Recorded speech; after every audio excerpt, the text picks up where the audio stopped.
Hello everybody, welcome back to Simple Beading with Liv.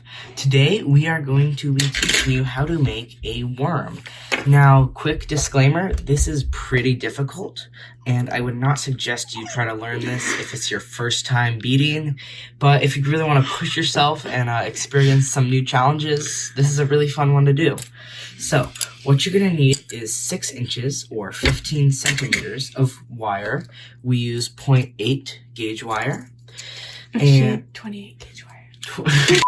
28 gauge wire, and you're gonna need 10 beads of your color choice. Now, we did brown, so it's realistic, but you can really do whatever you want.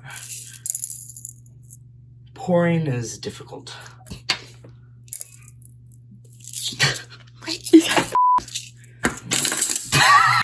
I meant to do that. So, you're gonna start with your first bead, and you're probably gonna want to use a brown one, since beads, I don't know what I'm saying. So fold your wire in half, and then you're gonna want to slot your first bead in there.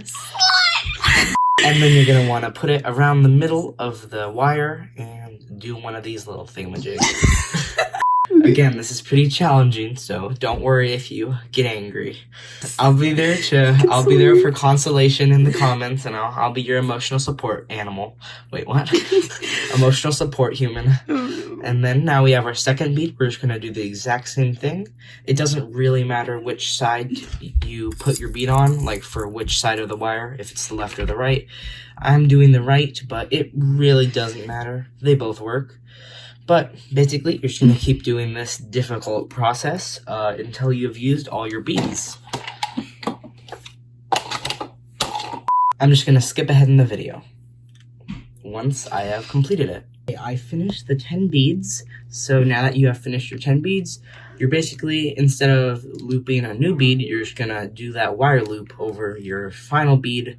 You're going to do it with each side of the wire, so the left and right side.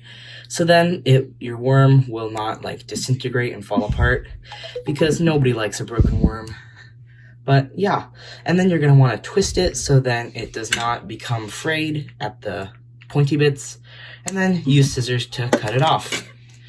And bada bing, bada voila, you have a worm. And it is posable, so yeah, go give it to all your friends, and they will be very proud of you for making a worm.